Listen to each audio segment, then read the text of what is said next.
네, 최근 다양한 연구기관에서 내년도 국내외 경제에 대한 전망을 내놓고 있습니다. 오늘 경제통 안도걸의 경제똑똑 코너에서 내년도 우리나라 경제 상황과 전망 자세히 알아보죠.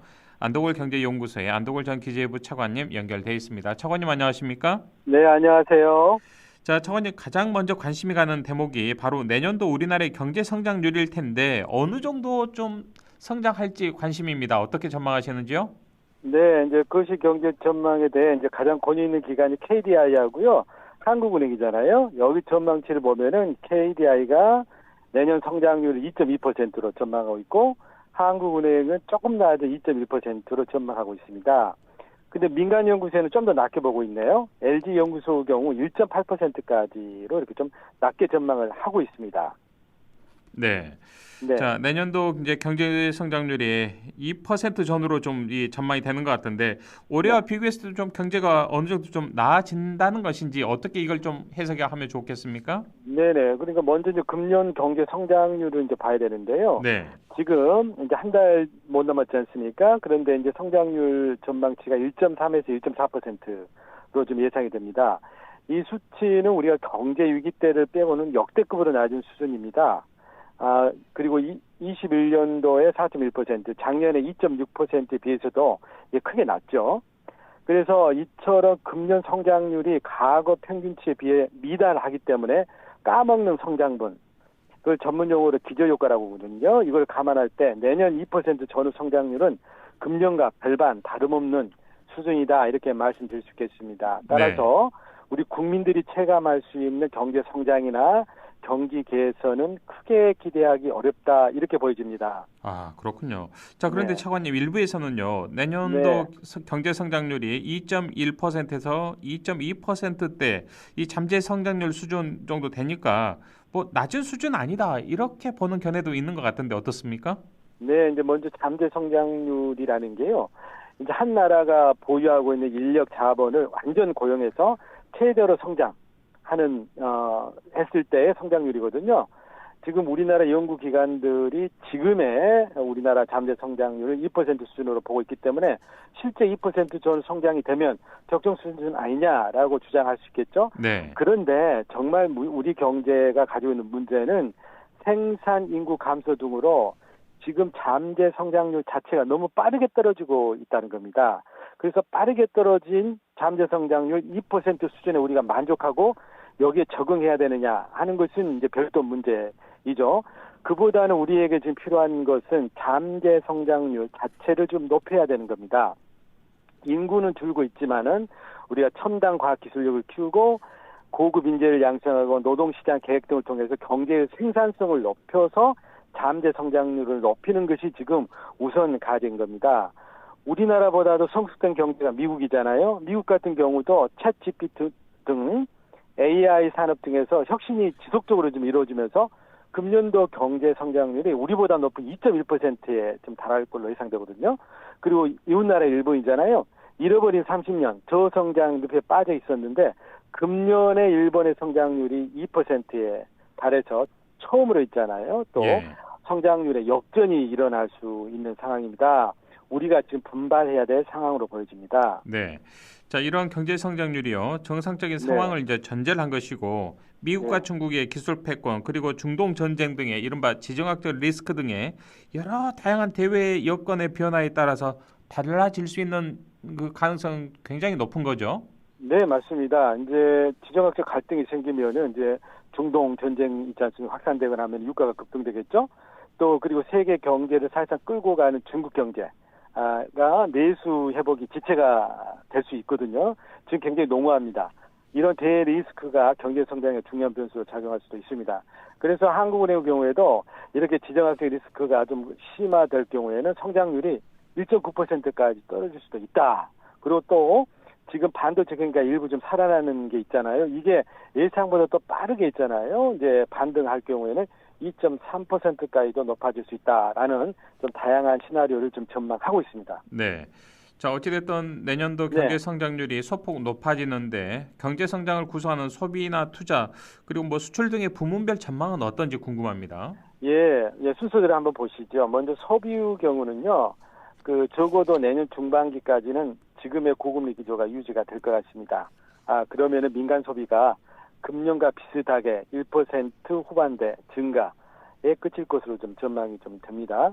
그리고 이제 설비 투자로 보면은요, 설비 투자는 이제 기업들이 공장을 짓거나 이제 기계 같은 장비를 사는 투자 아니겠습니까?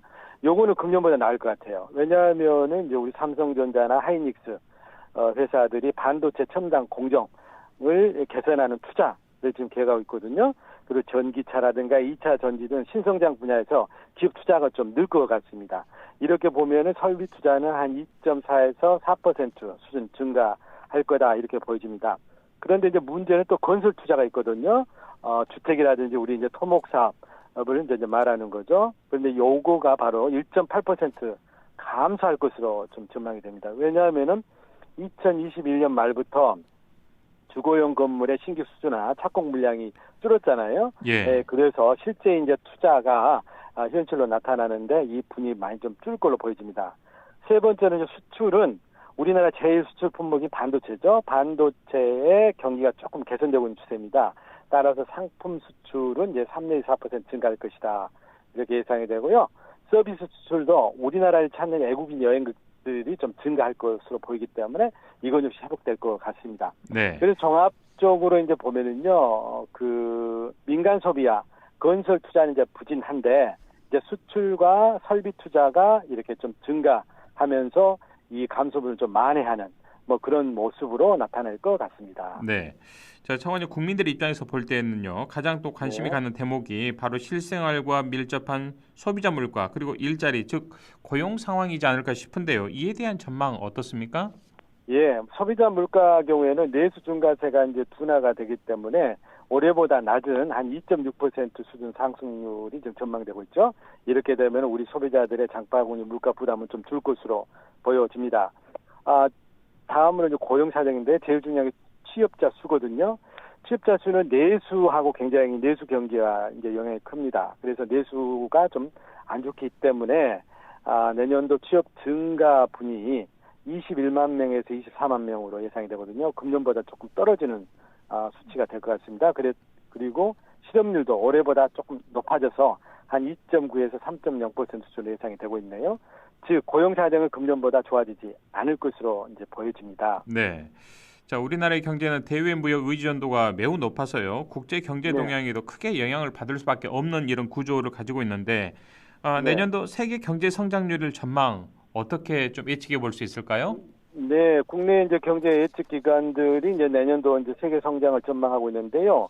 지금 내년 성장률은 금년도 한 3.0으로 지금 예상이 되거든요. 이보다 낮은 2.7에서 2.9%로 좀 성장세가 둔화될 것이라고 이제 전망을 하고 있습니다. 네. 이유는 세 가지입니다. 첫 번째가 이제 세계 경제에서 이제 견인차 역할을 해왔던 중국 경제가 저성장 경로로 지금 진입을 한 걸로 보여집니다. 그리고 부동산 부실과 같은 내부적 이유로 해가지고 내수 회복이 좀 더딜 것으로 좀 예상들 하고 있네요. 두 번째로는 미국과 유럽 등 주요 선진국 경제인데요. 그동안에 굉장히 높은 부채 그리고 고금리가 지속됐잖아요. 이제 그 후유증이 나타나면서 내수 증가세가 조금 둔화될 것으로 예상됩니다. 그리고 세 번째가 이제 우크라이나 전쟁이라든가 중동 분쟁 등 지정학적 리스크가 계속 좀 상존하고 있잖아요. 이럴 경우에 이제 유가 불안 요인으로도 작용이 됩니다. 그래서 이런 등등으로 인해 경기가 다소 이렇게 둔화된다 이렇게 이제 보여집니다. 이렇게 이제 세계 경제 성장률이 이제 둔화가 된다는 것은 우리나라와 같이 이제 교역을 중심으로 이렇게 운영되는 나라의 경우에는 우리의 수출 시장과 해외 투자 시장의 성장세가 이제 줄어든다는 거거든요. 그래서 우리 경제 회복에 조금 있잖아요. 이제 제약 요인으로 작용을 할 것이다. 이렇게 예상이 됩니다. 네. 자, 지난 2년여 동안 미국의 고금리 정책으로 인해서 우리나라도 고금리가 좀 계속 지속되면서 이른바 이자 부담과 소비 위축 등의 문제가 좀 발생돼 왔는데 내년에는 좀 이게 완화가 될지 모르겠습니다, 차관님. 네, 그러니까 세계 금융 시장의 금리 수준과 향방을 좌우하는 것은 미국의 기준금리인지도. 예, 기준금리. 이런 기준금리가 언제 인하될지 그 인하 시기와 폭에 대해서는 지금 전망이 갈립니다. 주요 이제 글로벌 투자 은행들은 내년 1분기까지는 현행 기준금리를 유지하다가 4분기부터는 이제 소폭 하락할 것이다. 이게 좀 전망을 하고 있는데요. 또 반대 시각도 있거든요. 미국의 인플레이션율이 지금 3%대인데 연준의 목표치 2%를 좀 상회하고 있고 또 국제 유가 불확실성 등 그런 요인도 있기 때문에 고금리 기조가 상당 기간 더 갈 것이다라고 좀 전망을 좀 하고 있습니다. 우리나라의 경우도 이제 금리 결정에 있어서 미국 기준금리 영향이 매우 크죠. 그래서 만약에 미국 기준금리가 투자은행 등의 예상대로 예를 들어서 중반기 이후 내려가게 된다면은 국내에서도 금리를 인하시킬 여력은 분명히 생기겠습니다. 그렇지만은 이제 한국은행이 기준금리를 결정함에 있어서는 미국과 어떤 금리 격차도 있지만은 이제 물가 수준, 또 가계부채 상황, 또 부동산 시장에 미치는 영향 등을 종합적으로 고려해서 그 기준금리의 인하 시기와 폭을 좀 선택할 것으로 보여집니다. 네. 자, 우리의 수출 경쟁력이나 또 수입 물가에 영향을 크게 주는 환율은 어떻게 될 것 같습니까? 예, 이제 환율이 좀 높아지면 이제 수출 경쟁력은 조금 좋아집니다만 수입 물가가 올라가지고 네. 인플레이션 압력이 커지는 이제 상이한 효과가 좀 있거든요. 그래서 금년의 경우에는 종합적으로 보니까 이제 미국의 고금리 기조 또 중국의 경기 회복 둔화 등에 따라 가지고 우리 달러가 1,300원을 이제 상회하는 조금 고환율이 이제 지속되었거든요. 그래서 그럼 내년은 그럼 어떻게 될 거냐라고 하는 건데 일반적인 예측은 내년에도 상반기 중에는 지금 글로벌 경제 불확실성이 좀 지속이 되면 결국 안전자산이 달러에 대한 수요가 늘거든요. 그럼 강달러 기조가 좀 지속될 것이다. 이렇게 보고요. 그런데 미국이 이제 기준금리를 인하한다면 아마 2, 4분기부터는 그게 시작이 될 수 있을 것 같거든요. 그렇게 되면은 우리 이제 달러 환율이 조금 떨어지면서 1,200원대 후반으로 하락하지 않느냐라고 이제 예상들을 일반적으로 하고 있습니다. 네. 자, 내년 세계 경제, 우리 경제 사정이 결코 큰 틀에서 녹록지 않아 보이는데요. 자, 정부의 네네. 성장 모멘텀을 만들기 위한 노력도 매우 절실해 보입니다. 앞으로 정책 방향 어떻게 가져가야 할까요? 네, 내년 경제를 보면 약간 거시적으로 본다면 이제 수출이 좀 회복되면서 완만한 이제 회복세를 예상하고 있지만은 중국 경기 둔화, 지정학적 리스크 등으로 이제 불확실 요인도 굉장히 큽니다. 그래서 이제 대응은 이제 한 세 가지로 이제 말씀을 드릴 수 있겠습니다. 그 첫 번째 거시 경제 정책인데요. 이제 글로벌 경기 회복이 지연될 경우에는 이제 정부도 적정 수준의 재정 지출 확대 등을 통해서 내수 활성화 정책을 과감히 펼쳐야 됩니다. 그래야만이 경기 불황의 골에서 탈출을 할 수 있다 이렇게 보여집니다. 그리고 두 번째 전반적으로 지금 산업을 보면은 AI, 신재생 에너지와 같은 미래 성장 산업들이 지금 뜨고 있거든요. 그래서 이쪽 산업 위주로 우리의 산업 구조를 과감히 전환하고 획기적인 규제안을 통해서 이쪽 분야에서 스타트업이라든지 벤처 창업들이 좀 일어나도록 정부가 적극적 노력을 해야 될 것 같습니다. 그 세 번째로는 이제 우리 경제 구조를 개혁시켜야 되잖아요. 지금 우리 가장 큰 경제 내관이 가계부채, 소상공인 부채, 또 건설 PF 부실 문제잖아요. 예. 이 문제를 더 이상 미루면 안 됩니다. 빨리빨리 단계적으로 구조조정을 해 나가야 될 것 같습니다. 그리고 우리 경제의 체질 개선을 위해서 지금 절실한 게 이제 개혁입니다. 노동, 교육, 연금 개혁이잖아요. 근데 이게 지금 도착 상태에 좀 빠져 있습니다. 이것을 정부가 새로운 동력을 만들어내서 추진해 나감으로써 어떤 경제의 중장기 활력을 높이는 노력을 집중해야 될 것 같습니다. 예. 자, 정부의 정책 그리고 대내외 경제 전망 등을 종합적으로 볼 때 광주의 경제 발전 전략에서도 시사점이 좀 나올 수 있을 것 같습니다. 어떤 방향이 바람직할까요? 네, 예, 우리 이제 광주 경제 입장에서 보면은 국가 전체적으로 이제 저성장 기조 있잖아요. 이거는 저희들이 크게 벗어날 수 없을 것 같습니다. 다만 이 가운데에도 새로운 성장 산업, 유망 산업 분야에서 신성장 동력을 어떻게 만들어내느냐에 따라 가지고 지역 경제의 활로가 네. 열린다. 저는 그렇게 보여집니다. 그래서 우리 광주시의 경우에도 미래 먹거리 산업을 적극적으로 키워서 새로운 기업 또 고부가치 일자리를 창출해 나가야 한다고 생각합니다. 제가 광주의 미래 먹거리로 ABC 산업, 인공지능, 바이오, 문화산업입니다. 이쪽 분야에 대해서 구체적인 성장 전략을 짜고 예. 좀 실행해 나가야 될 것 같습니다. 자, 알겠습니다. 자, 차관님 네, 아쉽지만 네, 오늘 방송을 끝으로 이 네. 경제 정말 쉽게 설명해 주셨던 경제통 안도거래 경제 똑똑이 이제 마지막 방송입니다. 아이고, 예. 정말 좋은 시간이었는데 아쉽습니다만 방송 듣고 네. 계신 우리 청취자분께 한 말씀 주시고 오늘 인터뷰 마무리하겠습니다. 네네.